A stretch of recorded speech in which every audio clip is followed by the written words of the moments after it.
How managing low-quality wood, also known as low-use wood, for bioenergy can encourage sustainable forest management.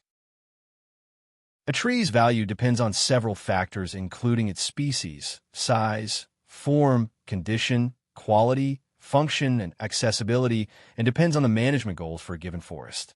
The same tree can be valued very differently by each person who looks at it. A large, straight black cherry tree has high value as timber to be cut into logs or made into furniture, but for a landowner more interested in wildlife habitat, the real value of that stem, or trunk, may be the food it provides to animals.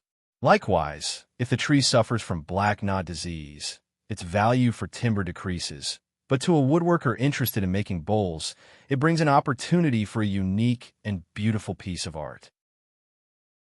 In the past, Pennsylvania landowners were solely interested in the value of their trees as high-quality timber. The norm was to remove the stems of highest quality and leave behind poorly formed trees that were not as well suited to the site where they grew. Q14. This practice, called high grading, has left a legacy of low-use wood in the forests. Some people even call these junk trees, and they are abundant in Pennsylvania. These trees have lower economic value for traditional timber markets, compete for growth with higher value trees, shade out desirable regeneration, and decrease the health of a stand, leaving it more vulnerable to poor weather and disease. Management that specifically targets low use wood can help landowners manage these forest health issues, and wood energy markets help promote this. Wood energy markets can accept less expensive wood material of lower quality than would be suitable for traditional timber markets. Most wood used for energy in Pennsylvania is used to produce heat or electricity through combustion. Many schools and hospitals use wood boiler systems to heat and power their facilities. Many homes are primarily heated with wood, and some coal plants incorporate wood into their coal streams to produce electricity. Wood can also be gasified for electrical generation and can even be made into liquid fuels like ethanol and gasoline for lorries and cars. All these products are made primarily from low-use wood.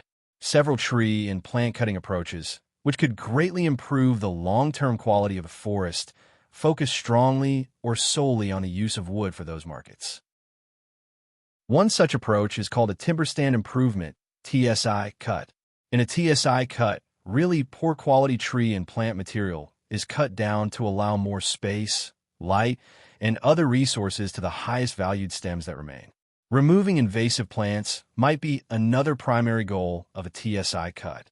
The stems that are left behind might then grow in size and develop more foliage and larger crowns or tops that produce more coverage for wildlife. They have a better chance to regenerate in a less crowded environment. TSI cuts can be tailored to one farmer's specific management goals for his or her land. Another approach that might yield a high amount of low-use wood is a salvage cut. With the many pests and pathogens visiting forests, including hemlock woolly adelgid, Asian longhorn beetle, emerald ash borer, and gypsy moth, to name just a few, it is important to remember that those working in the forest can help ease these issues through cutting procedures. These types of cut reduce the number of sick trees and seek to manage the future spread of a pest problem. Q19. They leave vigorous trees that have stayed healthy enough to survive the outbreak.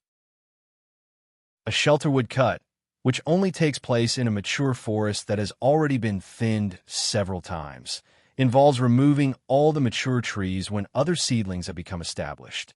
This then allows the forester to decide which tree species are regenerated. It leaves a young forest where all trees are at a similar point in their growth. It can also be used to develop a two-tier forest so that there are two harvests and the money that comes in is spread out over a decade or more. Thinnings and dense and dead wood removal for fire prevention also center on the production of low-use wood. However, it is important to remember that some retention of what many would classify as low-use wood is very important. The tops of trees that have been cut down should be left on the site so that their nutrients cycle back into the soil. In addition, trees with many cavities are extremely important habitats for insect predators like woodpeckers, bats, and small mammals. Q24. They help control problem insects and increase the health and resilience of the forest. It is also important to remember that not all small trees are low use. For example, many species like hawthorn provide food for wildlife. Finally, rare species of trees in a forest should also stay behind as they add to its structural diversity.